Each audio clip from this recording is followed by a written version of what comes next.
Benvenuti a Cosa c'è di nuovo, notizie dal web e non solo, di oggi, mercoledì 23 febbraio. L'Ordine Ingegneri della Città Metropolitana di Venezia ha deciso quindi di sostenere la candidatura di Chioggia per il titolo di Capitale Italiana per la Cultura 2024, appoggiandola per la crescita, lo sviluppo economico e per il benessere, che sia individuale o della collettività.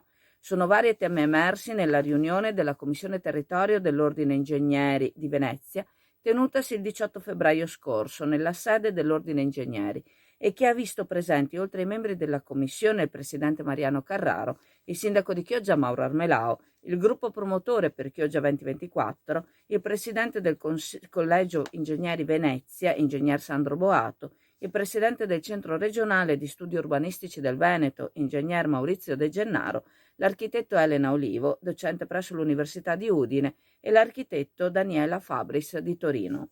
Fermo restando che l'identità territoriale genuina e popolare va preservata, sono stati notati punti di forza trainanti a livello economico per il territorio, a partire dal settore della pesca, un comparto che va sostenuto da altre iniziative che la possano conglomerare, raccontare e studiare a 360 gradi.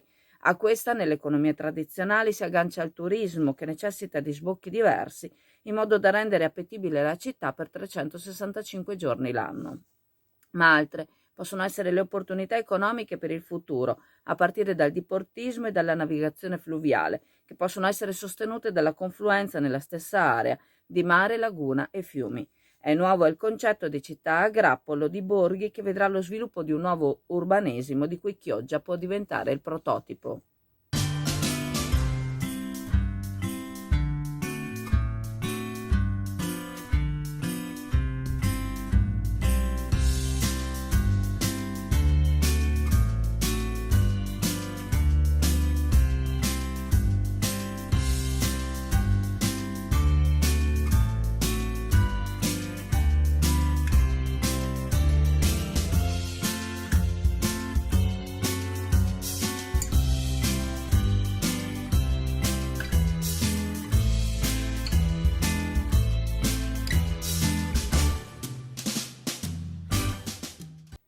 È stato lo stesso sindaco Mauro Armelao a evidenziare la mancanza di centri sportivi e l'esigenza di una migliore accessibilità, un problema questo che potrebbe essere risolto spaziando i nuovi collegamenti con l'aeroporto Marco Polo, con nuove linee di vaporetti o con il miglioramento della ferrovia.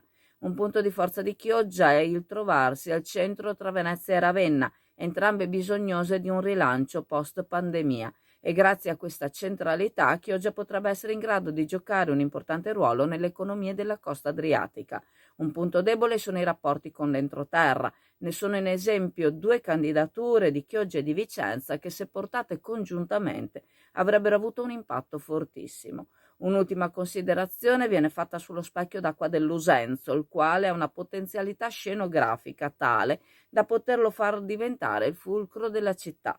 Ma per fare tutto ciò, conclude l'Ordine degli Ingegneri, serve una capacità di vedere oltre ciò che c'è già e solidità politica, quindi un governo forte e lungimirante.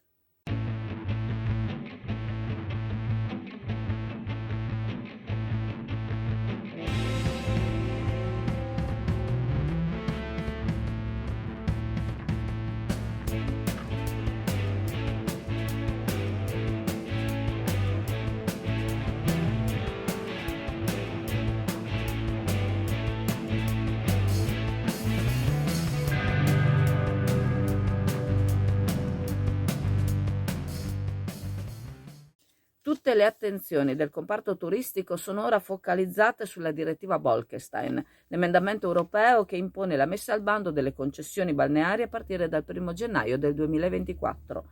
In questa situazione, come in altre analoghe, sono i sindaci a farsi carico delle problematiche degli imprenditori e dei loro dipendenti, da un lato, e delle scelte del governo, dall'altro. La coordinatrice del G20 Spiagge, Roberta Nesto, nel tema concessioni balneari, afferma che in primis va salvaguardato il know-how, in quanto l'ospitalità turistica offerta dall'Italia è unica, un patrimonio talvolta trasmesso da generazione in generazione. Le direttive decise in Europa vanno seguite in quanto l'Italia fa parte dell'Unione Europea. Inoltre, aggiornare le concessioni potrebbe permettere che chi è coinvolto nel settore possa crescere.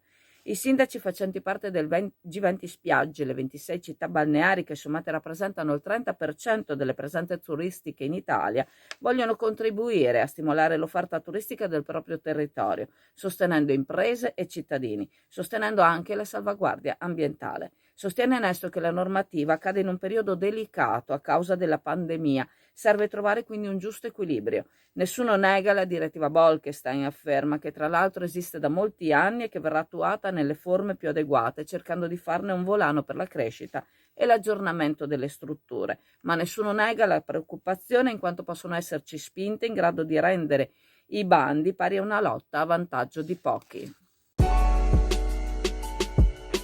SD Auto.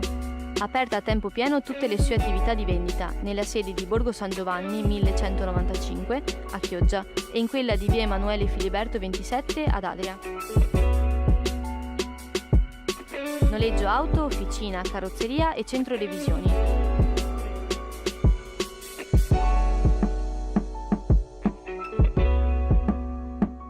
SD Auto vi aspetta. I sindaci sono coesi, afferma Nesto, e lo sono rappresentando tutte le entità che operano nei territori, che siano dal lato imprenditoriale o dal lato lavorativo. A entrambi verrà dato un contributo indispensabile grazie al ruolo che i sindaci stessi occupano nel territorio, lavorando a vantaggio della comunità.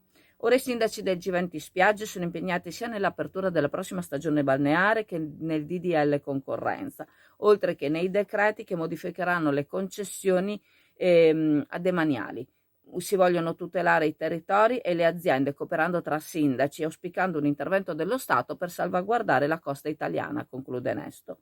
L'assessore al demanio turistico del comune di Chioggia, assessore Serena De Perini, si augura che le regole siano chiare in modo che gli operatori non debbano continuare a vivere nell'incertezza. Nei 7,5 km di spiagge che comprendono Sottomarina e Isola Verde, negli ultimi decenni sono stati fatti innumerevoli investimenti che si sono riflessi quindi nella qualità del servizio e di questo è irrinunciabile tenerne da conto. Le indicazioni date dall'Europa e dallo Stato devono essere giuste e doverose, ma le amministrazioni locali devono poter gestire le proprie specificità territoriali, in quanto ogni spiaggia è diversa dalle altre.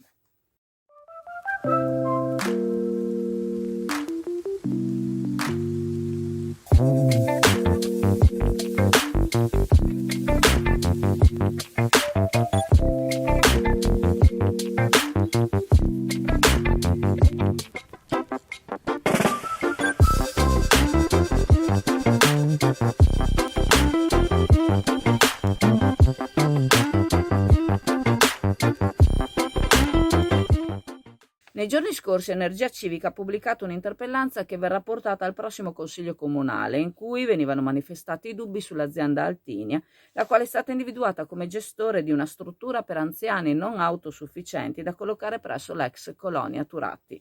I dubbi erano stati avanzati su come si è svolta la procedura di affidamento, sull'effettiva necessità dei posti letto che la gestione avrebbe offerto e sull'effettivo vantaggio economico, su come la stessa avrebbe gestito la costruzione e la successiva gestione vera e propria. Il tutto si completava chiedendo che se non vi fossero altre offerte per lo stabile e il suo utilizzo, chiedendo al sindaco di annullare il procedimento iniziato con la ditta Altinia in autotutela.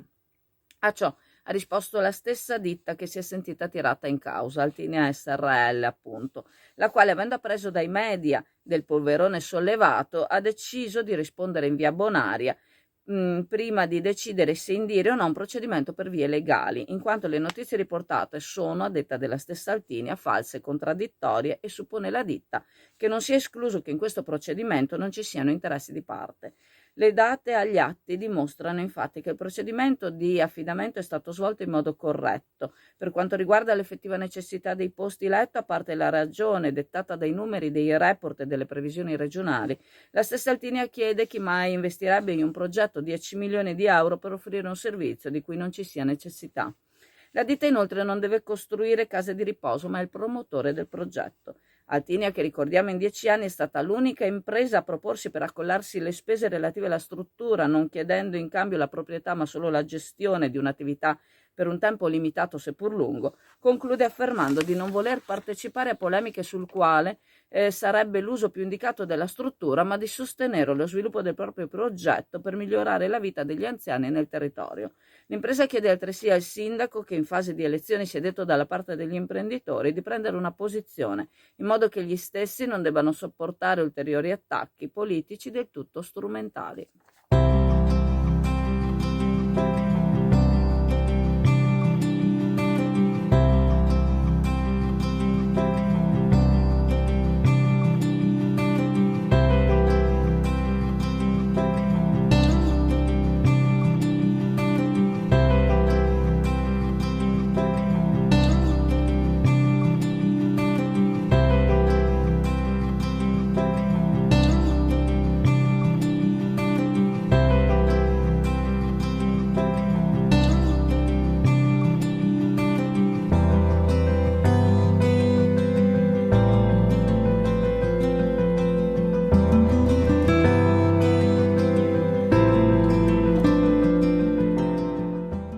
L'assessore all'agricoltura del Veneto Federico Canera ha incontrato nei giorni scorsi il ministro delle politiche agricole e forestali Stefano Patuanelli insieme agli assessori di Lombardia, Piemonte, Friuli Venezia Giulia e l'Emilia Romagna, con lo scopo di trovare una soluzione all'influenza aviaria che sta colpendo molte regioni, tra cui il Veneto.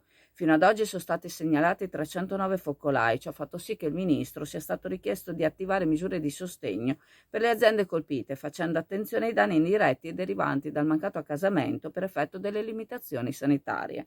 Come confermato da Canera, il ministro ha assicurato che la richiesta all'Europa di cofinanziamento al 50% per i danni indiretti sia già partita. Inoltre nella finanziaria sono già stati inseriti 30 milioni di euro da destinarsi alle imprese della filiera agricola che hanno subito danni a causa dell'aviaria.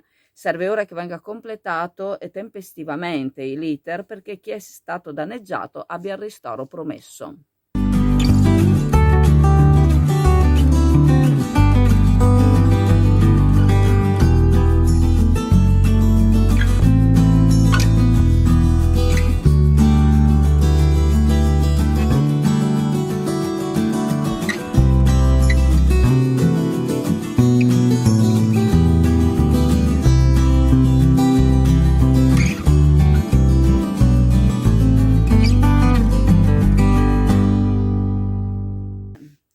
Venerdì 25 febbraio alle ore 15:30 presso l'Auditorium San Nicolò a Chioggia si terrà l'inaugurazione dell'anno accademico 2021-2022 dell'Università Popolare di Chioggia Uselladore.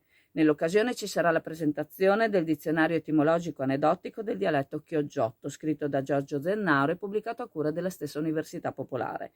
La presentazione sarà a cura del professor Paolo Padoan, mentre interverranno i professori Loredana Giuliana Boscolo, Sergio Ravagnana, Ermine Boscolo Bibi e Pier Giorgio Tiozzo Gobetto. Ci saranno le voci narranti di Maria Luisa Baldo e Gianna Pagan. Interverrà inoltre il coro popolare Chioggiotto. È tornata la pescheria Mare Blu. Offre una vasta scelta di pesce nostrano e allevato a mare con servizio di pulizia e spilettatura. Arrivi giornalieri garantiscono la freschezza. Pescheria Mare Blu a Borgo San Giovanni 342 è aperta dal martedì alla domenica con orario 7 e 13 e anche il sabato pomeriggio dalle ore 16 alle 19. Pescheria Mare Blu effettua consegne a domicilio nella zona di Borgo San Giovanni e accetta prenotazioni per pranzi e cene al numero 324 86 23 137. Domenica prossima, 27 febbraio, organizzata dal Comitato Rivavena e patrocinato dal Comune di Chioggia, si terrà un'operazione di pulizia del Canal Vena. Il ritrovo sarà alle ore 14 in Campo Marconi. Interverranno all'evento organizzato per grandi e bambini numerose associazioni ambientaliste. Aderiscono tutte, infatti, quelle del territorio, Amico Giardiniere, Progetto Laguna Pulita, Green Bay e altre. La giornata prevede anche la pulizia del fondo dei canali, che sarà resa possibile grazie all'intervento dei SUB. Le associazioni interverranno anche con le imbarcazioni. Ci sarà infatti il progetto Laguna Pulita con la barca che ha già messo a disposizione per le operazioni di pulizia nel passato e la nuova Cuore di Laguna, la barca acquistata in sinergia tra Amico Giardiniere e Progetto Laguna Pulita, appositamente per muoversi tra i canali ed effettuare operazioni di pulizia. A disposizione delle associazioni anche un gazebo. Sempre il giorno domenica 27, ma la mattina, si potranno prenotare visite gratuite guidate al museo. Si pagherà solamente il biglietto d'ingresso. Saranno raccolti 2 turni, il primo alle ore 9, il secondo alle ore 10:45. Una visita veramente consigliata.